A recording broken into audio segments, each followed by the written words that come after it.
Chapter 38. Covered in slime and clutching the box in his arms, Saul continued ascending. Perhaps he'd broken some illusion because he suddenly realized he'd already reached the 6th floor of the East Tower. To his left was the same runic wall that had once left all the newcomers dizzy and disoriented. Even with his current mental strength, Saul didn't dare look too long.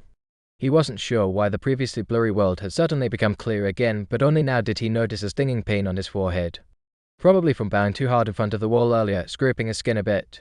Wound the enemy for 100, lost 0.1 myself, worth it. Then another serious thought crossed his mind. Got to get back and shower fast, who knows if this stuff's gonna cause an infection.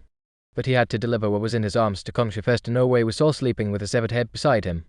He passed back through the corridor to the West Tower and kept walking up the sloping ramp. Floor 6 through 9 were the activity areas for first-rank apprentices. It was just past 8.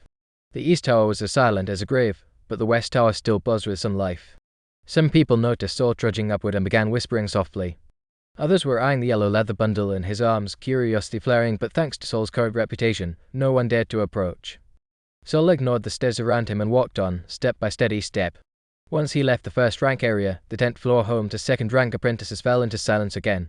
No one lingered in the corridors, chatting or exchanging insights from the day. The dormitory doors lining the hall were all shut tight, no matter the hour. Saul tilted his head slightly. He still remembered when he'd been a servant coming here to clean the halls. The crying behind the doors, the scattered garbage, and that puddle of blood. That puddle had changed his life. But before Saul could sink further into thought, a faint sound echoed from ahead. He snapped back to attention and looked up the slope. At the bend leading to the 12th floor, just where the shadows grew thick, a pair of black leather boots appeared. Who knew how long the person had been standing there?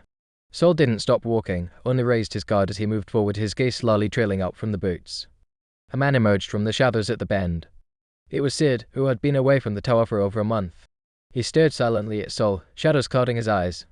But as Saul approached, Sid's lips suddenly curled into a cold, exaggerated smile. Senior, and not even offering a greeting. Hello, Senior, Saul greeted dutifully, even bowing slightly. Oh. Sid hadn't expected Saul to be so obedient, so unlike the terrified kid from a month ago, the one who had nearly been killed by him in panic. After offering his greeting, Saul kept walking calmly. His face wore a polite smile, but internally he was on high alert. The two passed close, nearly brushing shoulders. You really think the mentor cares about a first-rank rookie's life? As soon as someone more useful comes along, you're just garbage to be thrown away. Saul turned to look at him. Standing chest level to Sid, he had to tilt his chin up high just to meet his eyes. He smiled sweetly. He had no idea how the slime on his head made that smile look, but he kept his tone respectful. Thank you for the advice, Senior. I'll work hard to keep increasing my value. Sid let out a sneer, clearly unimpressed by Saul's lack of self-awareness. If talent could be replaced by effort, the path wouldn't be littered with so many hopeless bones. Saul didn't argue back, he only stared quietly at Sid. Is he going to attack me directly? It's not that late, no one's around. It's a good chance. But the hardcover book didn't react. Sid doesn't dare to strike. Saul grew more composed. The man didn't say another word, hands in his coat pockets as he swaggered back down the path almost in a good mood. Saul waited until Sid's figure vanished before turning and continuing his ascent. He doesn't dare, or rather, he can't touch me. Saul thought as he walked. I should have figured it out earlier. He couldn't kill me in the library. And he even sent Bron after me later. Sid's been trying to get me killed this whole time. But he's never done it himself. Saul's eyes lit up. It can't be because of the mentor. Back when I was just a servant, he could have killed me without consequences, and yet he didn't. Could it be that Sid can't kill? Saul immediately dismissed that idea. Sid had killed that chubby kid who bribed his way through the test right in front of all the new recruits. So maybe he can't kill me? The more Saul considered it, the more it made sense.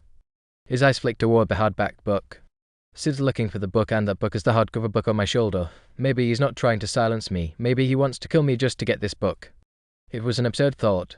Wild. Unfounded. But it would explain Sid's bizarre behavior all this time. He wanted Saul dead but refused to do the deed himself.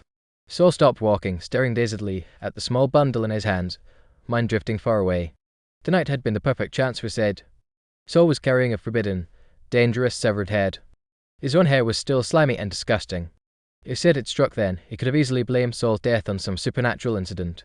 But he hadn't done a thing, just tossed a few insults. Killing the owner of the hardcover book means you can't obtain it. That sentence popped into Saul's head. If I'm right, Sid knows a lot about the hardcover book, but if that's true, why'd he throw it on my head? Saul frowned. The book was too mysterious, never introduced itself, and most of the time Saul had to figure things out on his own. It doesn't matter whether Sid knows about the death-predicting power or not, we're already enemies right now, and too weak. I can only play it by ear and hang on to my patron for dear life. Saul resumed climbing. Sid would definitely act again. He had barely taken a few steps before stopping again. Something's off. Sid's attitude today was strange. He'd been dark and brooding at first, but after their exchange, he'd walked away almost cheerful. He's already made his next move. Saul recalled Sid's words earlier. You really think the mentor cares about a first-rank rookie's life? As soon as someone more useful comes along, you're just garbage. Mentor. Rookie. Someone more useful. Saul narrowed his eyes. Sid left the tower to recruit a new rookie, someone to replace me in the cook's room. If Kaz hadn't taken Saul under his wing, he would have never had this month of breathing room. But that protection likely came with the price his work in the corpse room. Kaz probably didn't want his new worker dying too quickly. But if someone even better suited to the job appeared, Kaz might not insist on keeping Saul.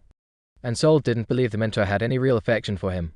Especially now Kaz rarely came by the corpse room anymore ever since Saul's dissection skills improved. Counting on Kaz's sentiment to protect him again? Not realistic. Saul glanced down at the package in his hand and picked up the pace. He needed to find the person he'd just begged for protection. I did the job. No way you're just gonna let me die, right?